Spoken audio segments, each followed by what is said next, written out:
Ladies and gentlemen, have we had time to breathe? Take a deep breath. A lot happened in a short amount of time, right? You were there, I was there, my phone was going nuts, your phone was going nuts. It was a crazy few hours. If you are a member of Bill's Mafia, ladies and gentlemen, thank you for joining me on hashtag sports. My name is Joe. If you haven't been here before, make sure you hit that subscribe button, like this video, and leave a comment. Let me know your thoughts on what was a crazy day. Listen, the 2024 year hasn't even started yet. That's going to be March 13th. We're going to the free agents. We're going to start doing all that March 12th, March 13th. That's when the free tampering period starts, which we all know what that means. Absolutely nothing. And you better believe that here at hashtag sports, we're going to keep you up to date on everything that happens at the beginning of free agency because it looks like the Bills might have some money. The Bills might have some money. See some people in the comment section already. If it's gold, DZ in here, Chris in here. Glad you guys are in here. Listen, and start with the biggest news of the night, right? If you're a Buffalo Bills fan, or if you're a Buffalo fan, a fan of Buffalo sports like I am, 8-9 hours ago, the biggest news coming out of Buffalo sports was the Sabres traded Casey Mills set to the Avalanche. Now, not too many Buffalo sports fans are talking about that. Today was the trade deadline, I believe, in the NHL. But again, not too many people talking about that. Again, guys, as you are coming in here, make sure you hit that thumbs up button, like this video. It's the best way to help out the channel. We really do appreciate it. If you're not subscribed, hashtag sports, listen, Mario, Paul, Ryan, they're still all catching their breath over what happened today. They're still all getting their breathers in, not able to come live. But we're all here, have you covered when it comes to free agency, when it comes to the draft. We haven't done any mock drafts. Do you know why? Because all of this, everything that you have seen from today has changed everyone's idea of what the draft for the Buffalo Bills is going to look at. Yeah, I am also glad that Ryan Miller, that I'm selling the Buffalo Sabres, man, selling Buffalo Sabres, that Von Miller did restructure his contract. We also had Rasul Douglas restructure his contract. I'm going to show you how much money the Buffalo Bills saved today, and I'm going to include Nyheim Hines in there as well. Of course, we released him. The Bills released him as well. Chips Gold says, so center or wide receiver. If you guys follow me on Twitter, which if you don't follow me on Twitter, back in February, myself and Ryan LaSalle, who is also on here quite a bit for hashtag sports, we talked about what the Buffalo Bills are going to do in the first round. And I don't know what the Buffalo Bills are going to do in the first round any more than you do, right? But what I've been saying for a while about this draft, I've been saying it since late last year when I started really looking at this class, is that due to the depth of the wide receiver position in this year's draft and how good the wide receiver position is this year, people are not looking at the depth at that offensive line position. The offensive guards really good this year in the NFL draft. Even some of the tackles. Now, I know we did not do anything with our starting tackles, right? The Bills still have Deion Dawkins in there at left tackle. You still have Spence Brown right tackle. So for now, the tackle position might look good. But there is a lot of good talent on the offensive line when it comes to the 2024 NFL draft. And people can't lose sight of that. Here we are sitting with the 28th overall pick. And remember, the Buffalo Bills currently have 10 picks in this year's draft. It's going to be 11. Bills projected to get a third-round compensatory pick for Tremaine Edmonds. So we should have 11 picks. That includes 3 fifth-round picks. That includes 3 sixth-round picks. Now, I don't think day 3 is going to be as active as it looks right now. I think we might move around. Brandy might move around a little bit. I don't know if we're going to have 11 picks here in this year's draft. You guys let me know what you think in the comment section. Do you think we're going to have 11 picks, or do you think the Bills are going to wheel and deal? Chivas Gold, you let me know what you think. Do you want a center wide receiver? Some people, including our buddy Mario, he is thinking that the Buffalo Bills might go defensive backfield, might go safety, because right now we have two safeties on our team, or three. I'm sorry, three, I think, right? With Hamlin, we have three safeties on our team, and we have two punters. So I think that the safety position becomes really important as well.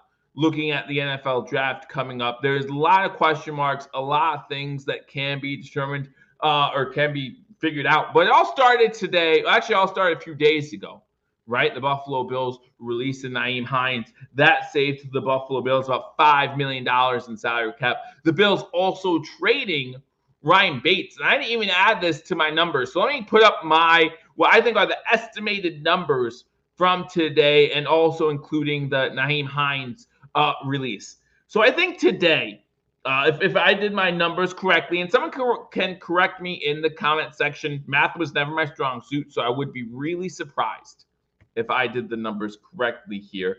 Yeah, it always depends who's on the board as well, right? Absolutely, Chivas. Always depends who is on the board at that certain time.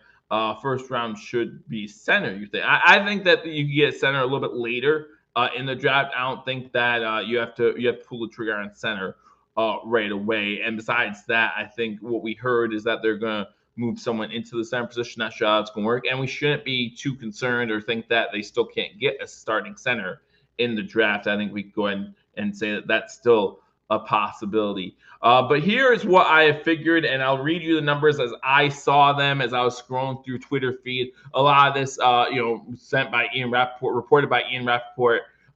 So, if you're not following him on Twitter, be sure to do that. Also was following Matt Perino and Ryan Talbert on Twitter today, and a bunch of other sources, obviously, talking about the big moves today. And we'll break them down one by one. But here are the numbers that I got. Jordan Poyer saves the Buffalo Bills $5.5 million. Saran Neal, $3 million. Mitch Morse, $8.5 million. Deontay Hardy, $4.1 million. Trey White, $10.2 million. Nyheim Hines, $5 million. So $36.3 million saved just by the releases, both today and including Nyheim Hines. With restructures, the Rasul Douglas deal saved us about $2.5 million, and Von Miller, $8.6 million, so $11.1. So a total of $47.4 million saved just today in cap space. Now, I did see that we got Trubisky. I saw that we re-signed Trubisky as a backup quarterback. But when I think about that contract, which we don't know, at least I didn't see the details of that contract. Someone let me know in the comment section if they had. But I do not think that the Mitch Trubisky contract is going to be one that makes sure that he is the backup come day one. I don't think there's going to be a lot of guaranteed money in a Mitch Trubisky contract. And I still would not be shocked if late day 3, it's another Jake Fromm type situation where the Buffalo Bills get a little bit younger with a backup quarterback position. I'm just saying I would not be surprised if that happens. So I'm going to leave those cap numbers up for you. And again, let me know in the comment section if you think those are about accurate. Again, these are estimations at this point, nothing for sure. But that's numbers I came up with with my calculator in my head, which again is wrong more times than it's right. So I would believe you said those numbers are wrong. Chivas Business says stay put day 1. Second day may do some dealing. Talking about the NFL draft again. I'm not going to do any mock drafts till after free agency is well underway and the big names are off the board. See if the Bills do anything. Listen, we've been in positions before where we've sat here as fans and said, oh, the Bills won't do anything. Oh, we just signed Von Miller to a huge contract. And we know that the salary cap, we learned today that salary cap is not a myth.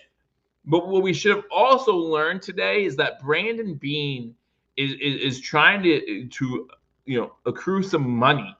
And why is he trying to accrue some money? Why is he trying to do that? I don't think it's just for draft picks. That's the thing. I don't think that he's trying to get this much draft capital this early on in the process all at once just for draft picks. We'll see. We still got to find a way to move Elam somehow. I think that you might be surprised that the Buffalo Bills keep Elam on the team. New cornerbacks coach this season out of Miami, might have a new role for Elam. Something, you don't want to give up on this kid too early. We learned late last season that a part of his issues dealt with an injury. So how much did that actually affect him going into last season? And can we expect more out of him for seasons to come? I don't know if we're going to see the Buffalo Bills move on from Kaiir Elam just yet. I don't know if that's going to happen. Chris comes in and says Elam's cheap labor. He absolutely is. He absolutely is. And we've reached a part. The part of this team's future where the Bills front office has to hit on these draft picks. Like, that's the part we're at now as Bills fans. We restructure. We got the big money quarterback. We got the guy. We got our guy. We signed some big deals, maybe in hindsight, some bad big deals with Von Miller being one of those big deals. Again, did take that pay cut today, which saves, I think, $8.6 million this season. But also look at Stephon Diggs' contract, kind of big contracts, right? So we can't go out and afford to pay these guys $5, $6, $7, $8 million. We can't do that. So we have to find that cheap labor. We have to find that cheap labor that we can find in the NFL draft, that we can find in later rounds of the NFL draft. And maybe that's what Brandon Beane's thinking by getting 3 5th-rounders, 3 6th-rounders. He doesn't plan on hitting on all 3 of them, but if he hits on one of those 3, and we've seen what Brandon Beane can do with late-round draft picks. We've seen it with our own 2 eyes. So there's no reason to expect that, or to not expect that he can't do that he can't pull off that magic again. So if you have 3 5th-rounders and 3 6th-rounders, let's say you hit on your first-round pick. You hit on one of your 2 2nd- or 3rd-round picks, right? You hit on one of those 2. You hit on one of your 3 5th-round picks, and you hit on one of your 3 6th-round picks. If you have 4 picks, and by hit, I mean, becomes a starter in the NFL, becomes a starter for your team, that's success. Believe it or not, the Buffalo Bills have 11 draft picks if they get that 3rd-round compensatory pick, which we all think they will get for Tremaine Edmunds. 11 draft picks. And if they hit on 4 of them, that's a successful rate in the NFL. The average, I worked it out a couple years ago before the draft started. I talked about right here on #sports about how the average is just over 2 picks per draft. About 2 picks per draft, where and by success, my meter for success was started 16 or more games, now 17 or more games, 1 full season for the team he was drafted by, contributed on a week-to-week basis. That was my idea of success. To me, Dane Jackson, 7th-round pick, huge success. Huge success. But that is what we're looking to hit on. 4 draft picks in this year's draft. Maybe get 4 more in next year's draft. But that's where we are at in this team's process due to the big money contracts that we've signed throughout, again, signing our big-name quarterback. Now, I know he's, 10th? Maybe even 11th now as far as quarterbacks in the NFL, as far as being paid, which I'm okay with that. We have the 2nd-best quarterback, again, paid the 11th biggest salary of anyone in the NFL. I'm good with that. I'm good with that all day. So good job by the Buffalo Bills there. Trubisky deal details have not been reported. Yeah, I don't think it's going to be anything that's going to be a lot of guaranteed money. I don't see it being a huge base salary, but we'll see. We'll see. I mean, obviously a 2-year deal, something like that. But I still wouldn't be surprised if the Buffalo Bills later in the draft, 5th, 6th round, since we have the picks, we have the capital right now, do decide to try to find a young quarterback who might become the backup for Josh Allen. So that just won't be a surprise for me. So I want to go through each one of these releases. I want your opinion. I know that, listen, you've probably been on a bunch of Buffalo Bills channels already today giving out your opinion on what you thought about all these releases. I want to hear from you guys, what you guys think. What was your biggest surprise? A lot of people are saying that Mitch Morse was the big surprise of the day. We saw the draft, Ryan Bates trade. We saw Ryan Bates gets traded the other day, and we think, okay, Ryan Bates being traded means that Mitch Morse is safe. I saw it on Twitter. People were posting about that. Ryan Bates being traded means that Mitch Morse is safe. You're wrong. You're wrong. Mitch Morse obviously was not safe. He was released today. Again, that alone saving the Buffalo Bills $8.5 million in salary cap. So the numbers just made sense at this point. Listen, I think that because Ryan and I debated this on Twitter as well. Chip says I will miss Bates.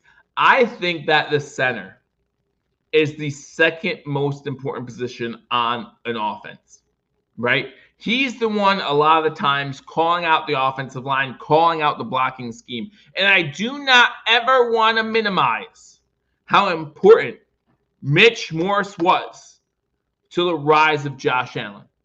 And I'm not going to say that there's going to be a learning curve for Josh Allen now that Mitch Morse is not the center. That happens every time there's a change at center.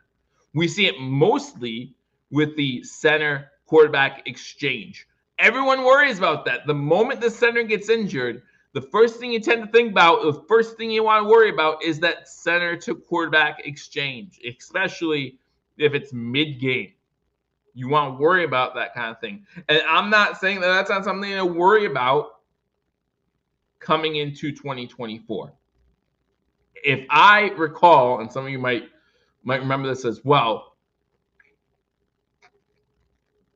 early on in the Josh Allen, Mitch Morse duo, they had some problems with the center to quarterback exchange. I'm remembering a Jets game week 1 where it was the same game where Allen threw an interception to, I believe, mostly for a touchdown. But there were some fumbling issues there. That was about 3-4 years ago.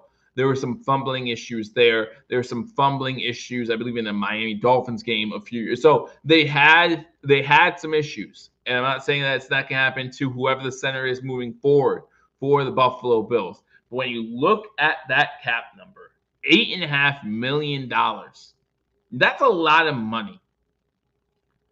That's a lot of money for a guy who's had concussion issues in the past, a guy who in his career has not had back-to-back seasons where he started every game.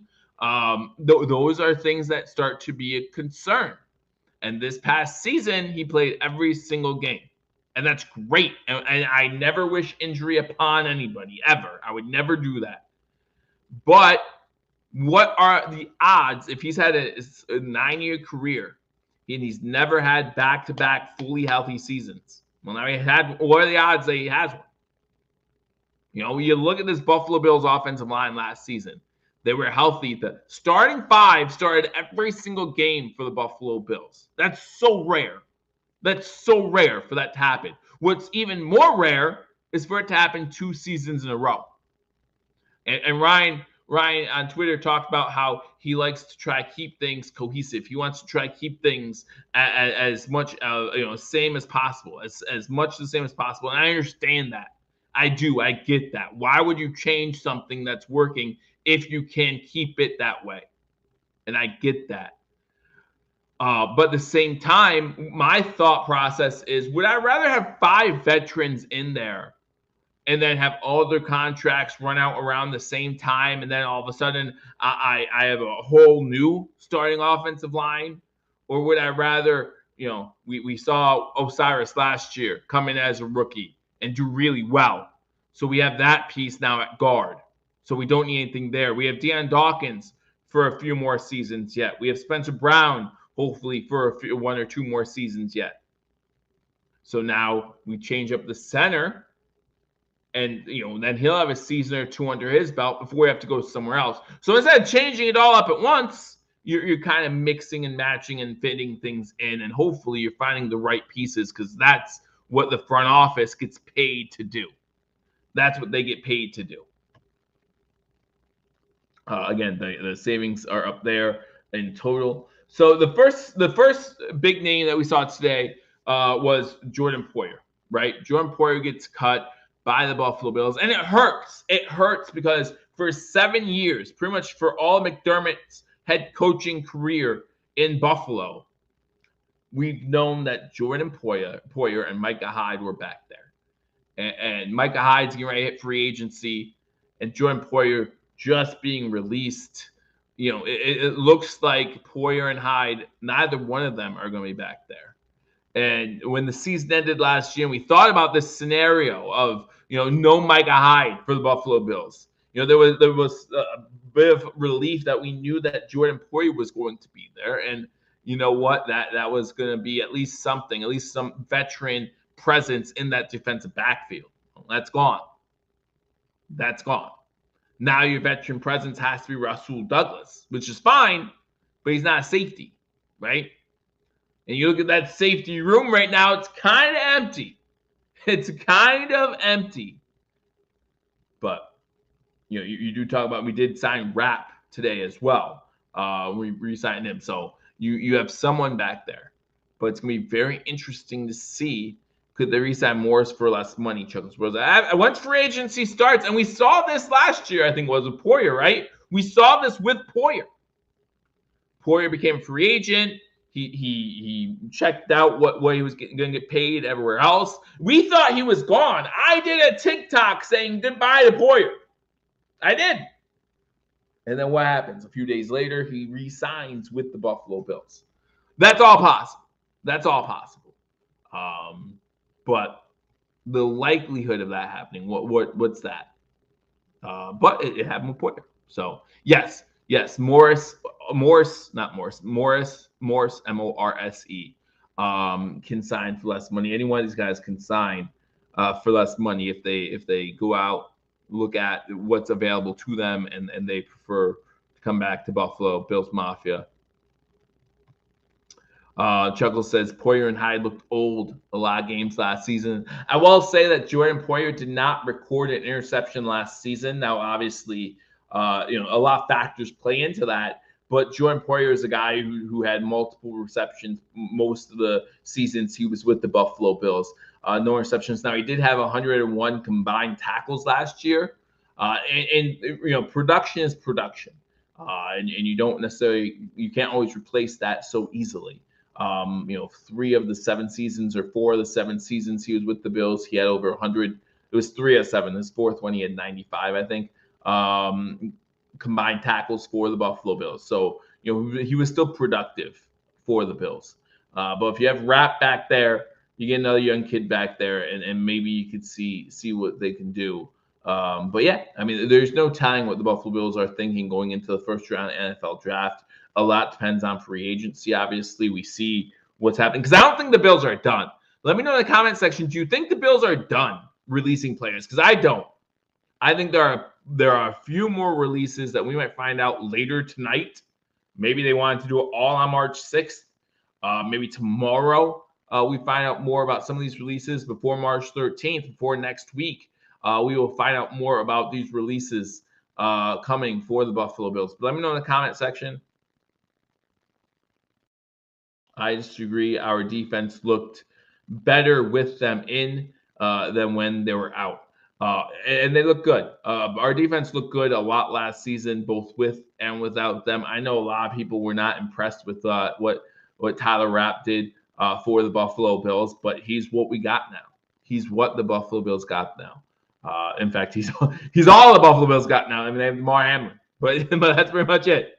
That's pretty much it. So we'll see how the Buffalo Bills, how Coach McDermott move on from here, right, with that defensive line. Remember, we got a new defensive coordinator as well, so we'll see how they decide to move forward with things.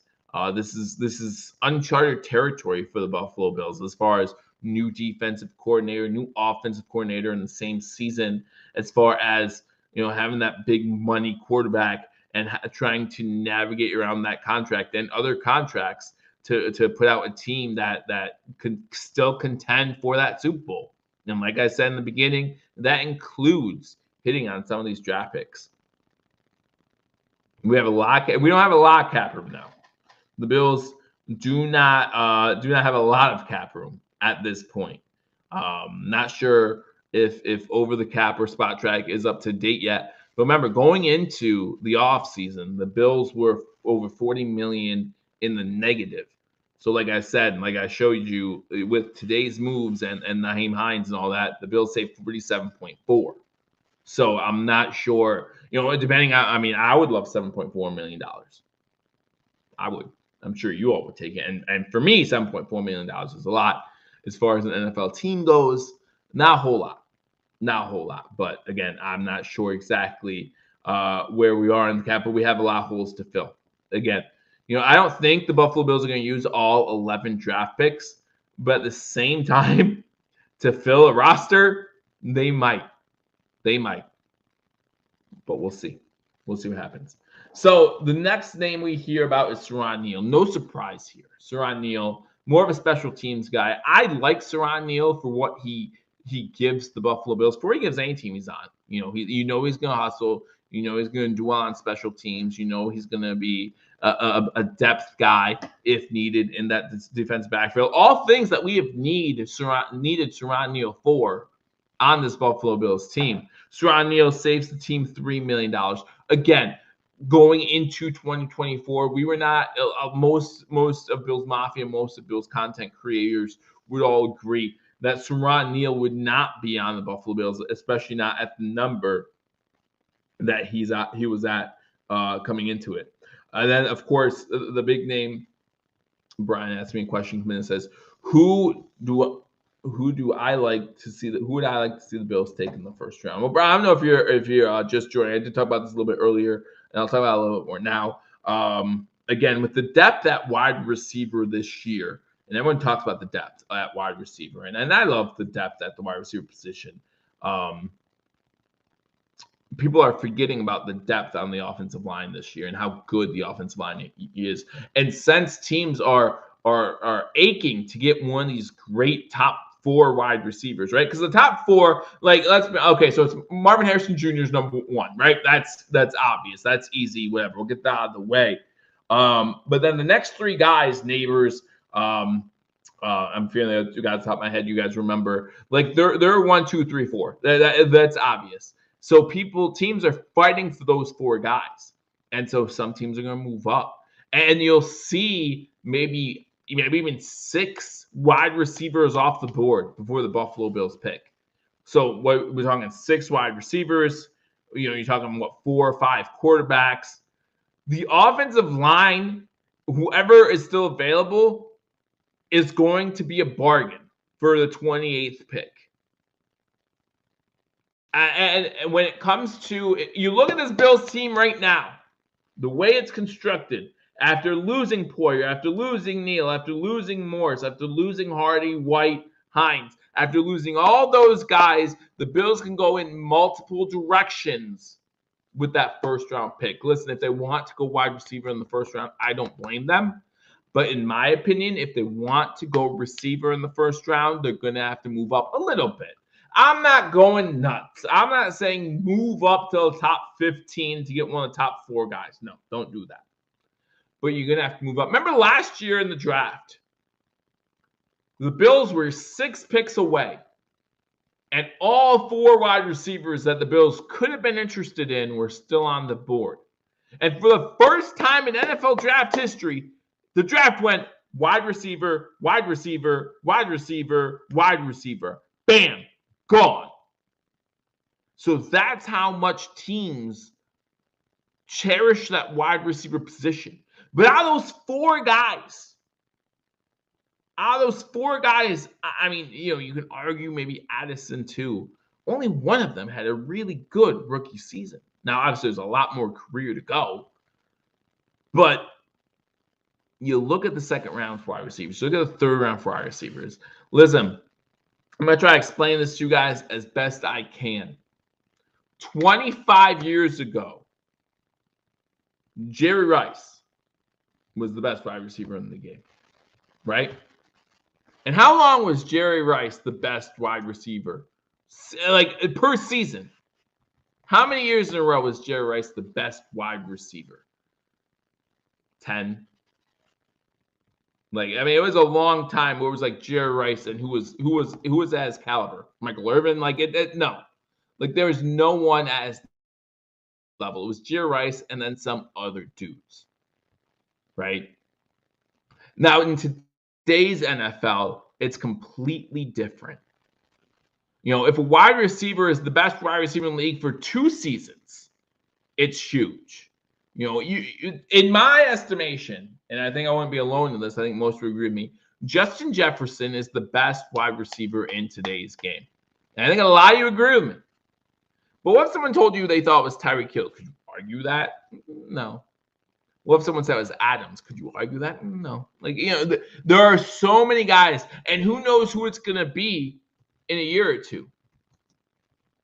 Who knows? That when DK Metcalf was drafted, he was an animal.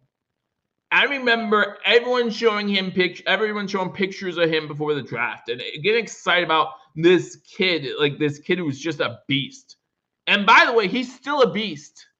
But would you put him as one of the top wide receivers, like the top wide receivers in the NFL in the game? No, he's been passed.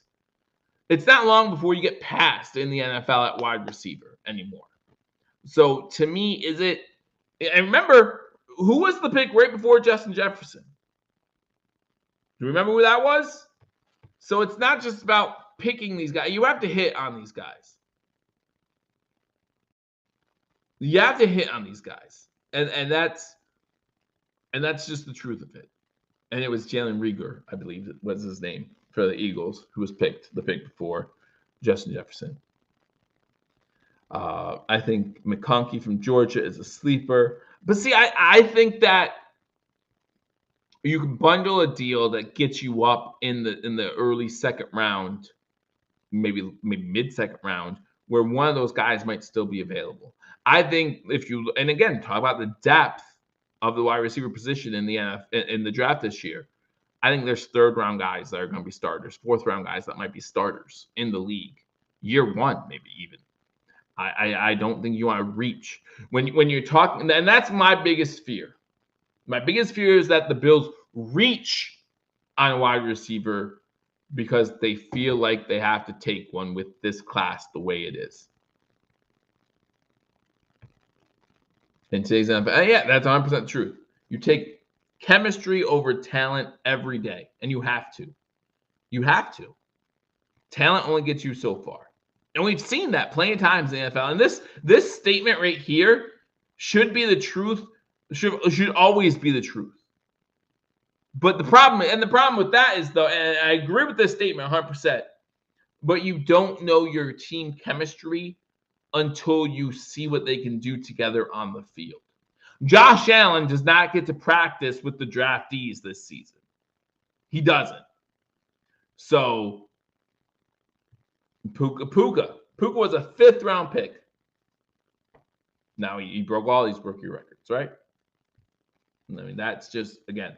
So Brian, to answer your question, I don't have an answer yet. I haven't looked at mock drafts. And let's be honest, because there's going to be mock drafts that come out between now and March 13th. There aren't going to be a damn thing once free agency starts. Because teams are going to go in directions that we necessarily didn't see. There's going to be some team out there that signs a big name that we didn't expect. The Bills were never expected to sign Von Miller. The moment we did, that changed things a little bit. Yeah, you rather get a top offensive lineman or maybe even a top safety corner because, again, now that we're talking about the depth at wide receiver, now that we're talking about quarterback, now that we're talking about the depth at offensive line, who's not to say the second or third best defensive end or defensive tackle aren't still available? And is that what you want? And we can always have these arguments over, would you rather position of need or would you rather best available or position of need? And that's been a debate for as long as I've been doing this.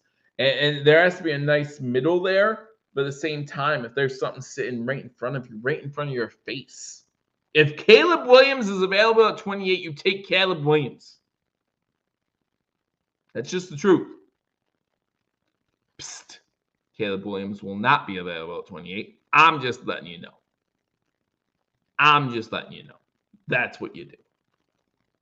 All right, so talk about Jordan Poyer, talk about Siran Neal, talk about Mitch Morse. Again, Deontay Hardy, to me, a lot like Siran Neal. Saving $4.1 million, it was just a no-brainer.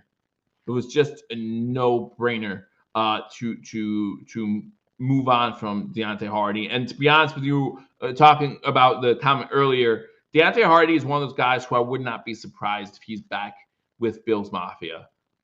Just because he has to understand the business aspect of this. And even earlier on Twitter, he thanked Bills Mafia, had nothing but good things to say about how Bills Mafia was welcoming to him, his family, and how important that was to him. So would not be 100% shocked to see Hardy possibly back. One that was kind of a heartbreaker to me, and Chuckles, you're right. Shakir looked so good last season, especially towards the end. If they can keep that chemistry going, and I know Paul on here was a huge advocate about Shakir being a number 2 wide receiver. Well, if that's the case, if the Buffalo Bills think Shakir is a number 2 wide receiver, then they might pass on wide receiver until day 2, day 3, and try to get a slot guy, a speed guy, something else. Because remember, we got listed as a tight end, but we basically got a guy last year who we're going to use in the slot as wide receiver, and sometimes even on the outside. How does Joe Brady want to work with Kincaid, and what does that do to this offense? We still have Dawson Knox playing that tight end role. So who's to say that he looks at our top 4 weapons right now with Diggs, Shakir, Kincaid, and Knox, and says, I like this the way it is. And sure, we can add some depth and add to it and get a slot guy, but we don't need to go after Thomas Jr. We don't need to go after a first-round guy. Maybe that's something to look into. Maybe that these are all things that right now the front office of the Buffalo Bills, and there are still some pretty good free agent wide receivers going to be available too. There's some trade material out there.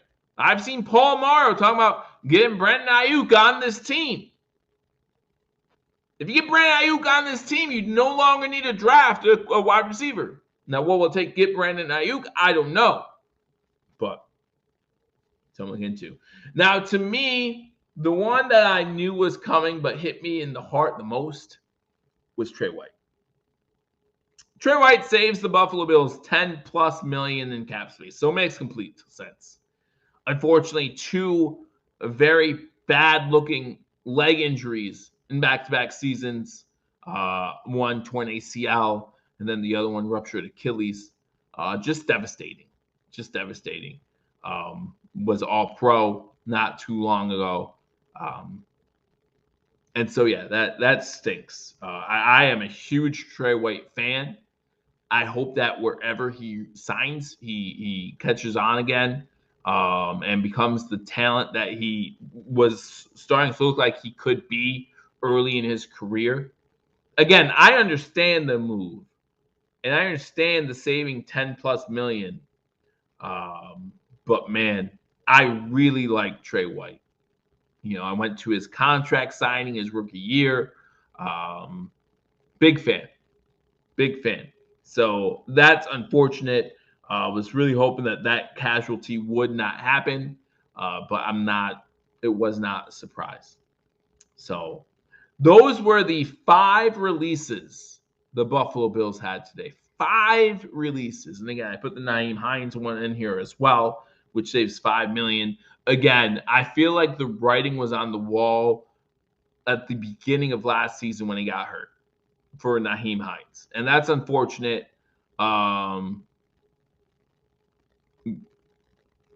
We didn't trade for Von Miller. We didn't trade for him. He was a free agent. That decision has wreaked havoc this year.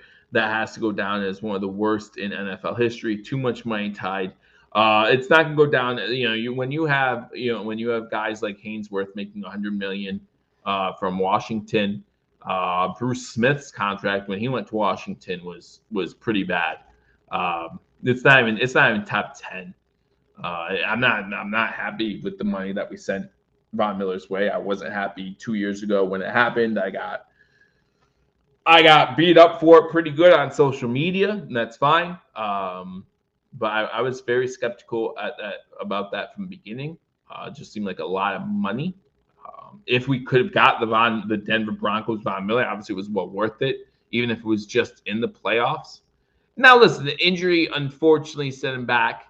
and you can't predict injuries. But I don't, Von Miller's deal, which it was a deal, it wasn't a trade. Like I said, we didn't trade for Von Miller. He was a free agent, but doesn't look good at the moment, even though he did restructure today, but not one of the top 10 worst in NFL history. Probably not even top 10 worst in Buffalo Bills history. When you look back at the decisions the Buffalo Bills have made. But yeah, Von Miller did restructure today, saves the Buffalo Bills $8.6 million this season. And if you want to look at other things too, don't forget about the implications of all this money being saved going into 2025, going even further than that, which are all things the Buffalo Bills have to look into. And also Rasul Douglas, he also saves $2.5 million. I'm sorry, but the Von Miller hate is out of proportion. Yes, he's been a bust because of his injuries, but the amount he has brought to chemistry and development of our younger players, that how much money is that worth? How much money is that worth to people?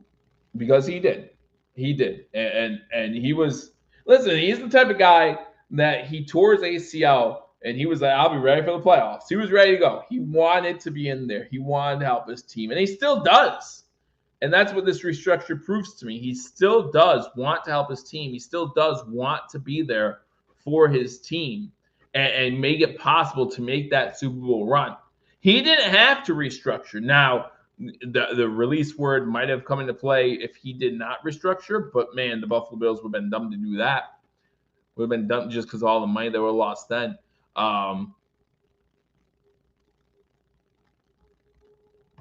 This makes Zach Center an actual prospect that the Bills need to keep an eye on in the draft. I just really hope the Buffalo Bills keep an eye on this guy if he's available. Zach, if you haven't checked out film, you need to check that out. You need to check that out. And listen, I have been, if you guys follow #sports, if you guys, follow my live streams every single Buffalo Bills game day, I go live, give me live play and reaction. You know that I haven't been the biggest Von Miller supporter. I'm hopeful. I'm still hopeful. You want to hope that he comes back into that form that you used to seeing, and he still can.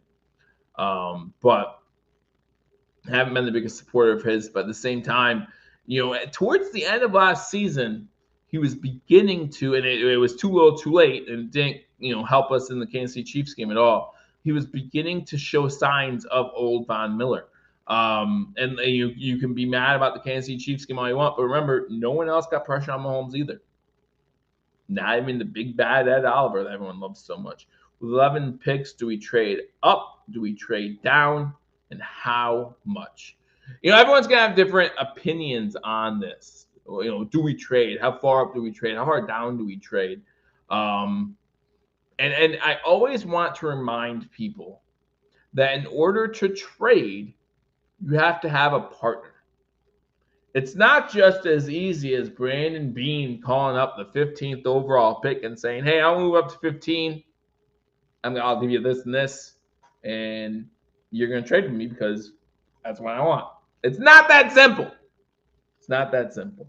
You need a trade partner, and that really dictates a lot as far as trading in the NFL draft. And the last thing you want to do is get fleeced on a trade as well. This isn't draft day. You're not getting the 6th overall pick for 3 second-round picks. This isn't draft, and then reversing that into 3 first-round picks.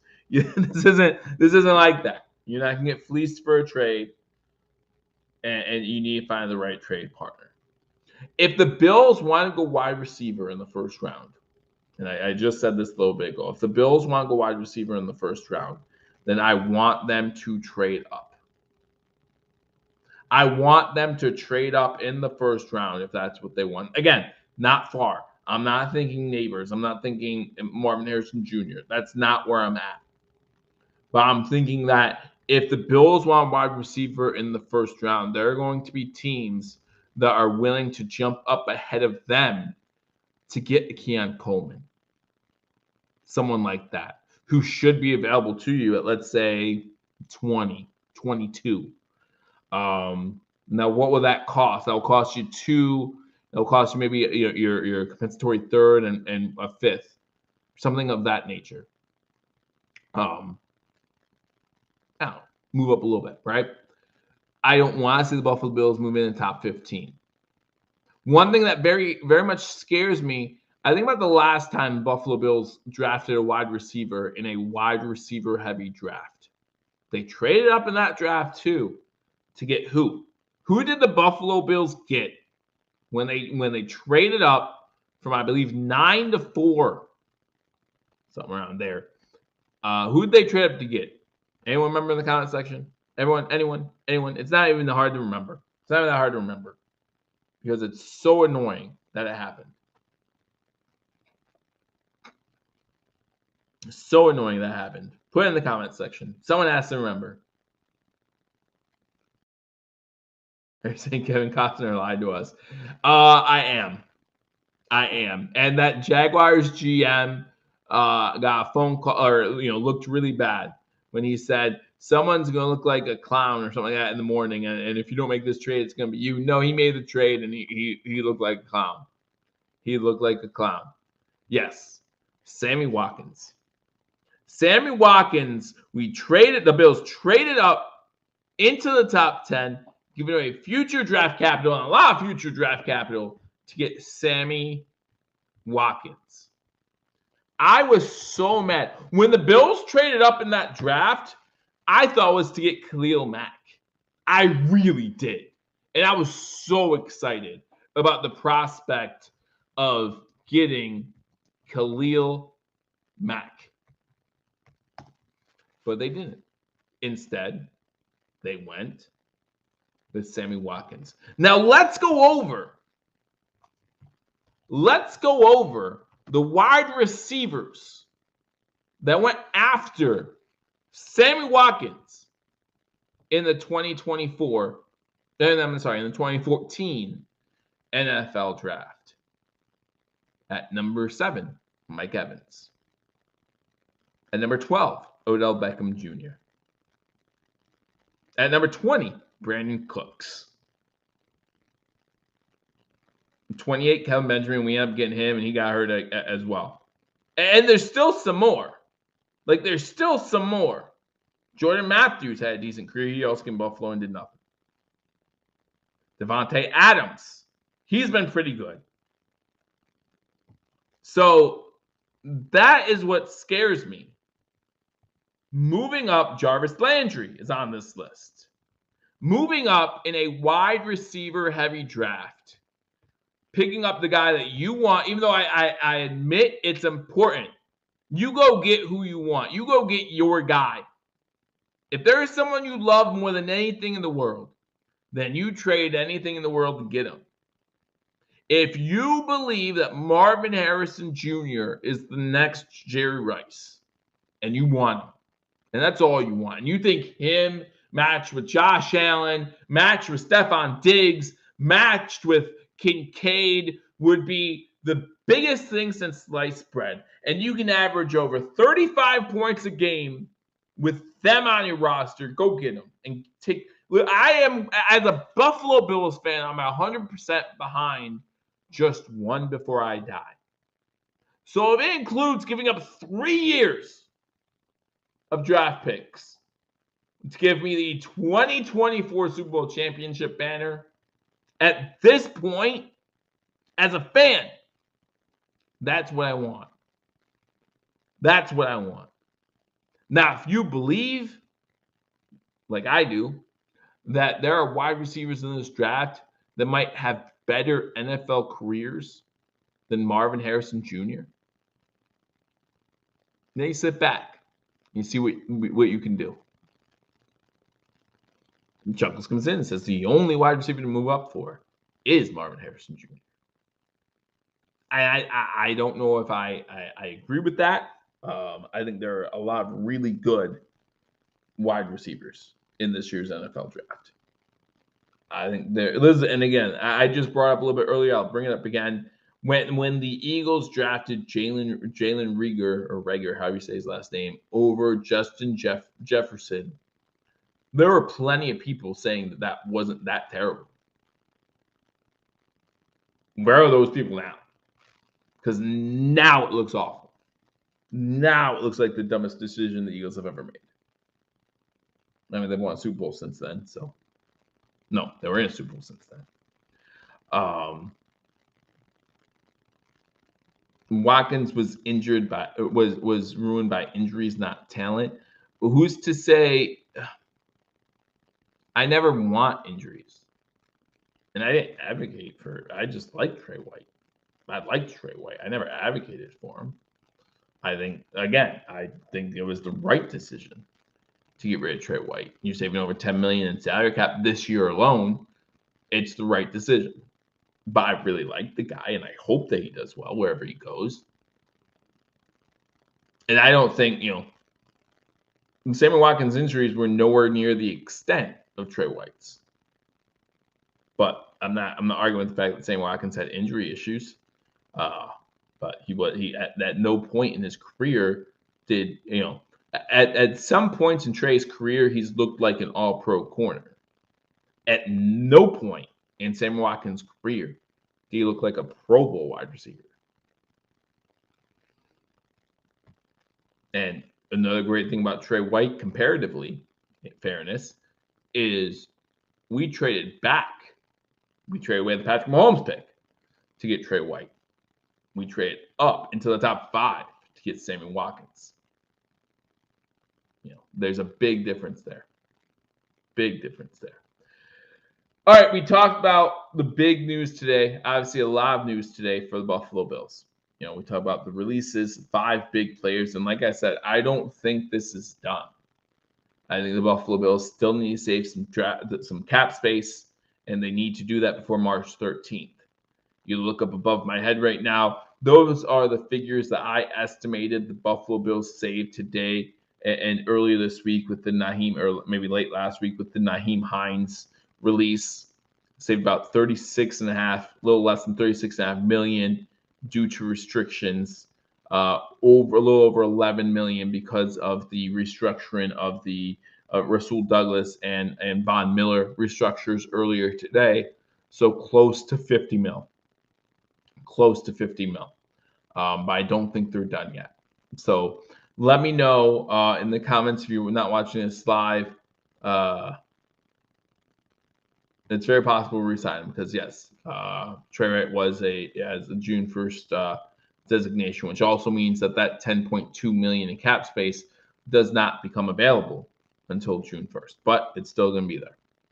So, I would love to see him back in Buffalo. But we'll see what happens. But thank you so much for joining us at Hashtag Sports or joining me on Hashtag Sports. I know it's been a very busy day probably for a lot of you. Probably a lot of Buffalo Bills content going through your heads right now. And a lot of great ones out there. So I hope you appreciate that. Appreciate what they gave you. I hope you appreciate what I had to say. Appreciate the interaction with all of you.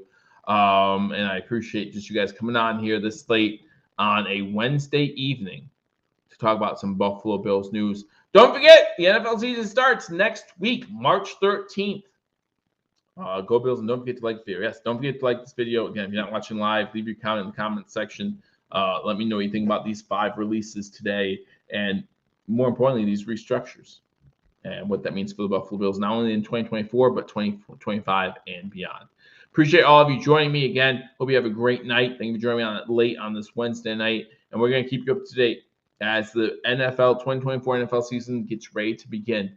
Dropping some money because you need to be under the cap before the season begins, and the Bills get under the cap today, but not by a lot. Still probably want to build up on saving some money or bringing some money back in so we can spend some in free agency and look to fill some gaps now that the Buffalo Bills have. Again, I look forward to seeing you all soon, talking to you all soon. If you're new, hit that subscribe button. We'll talk to you all soon until we do. Go Bills.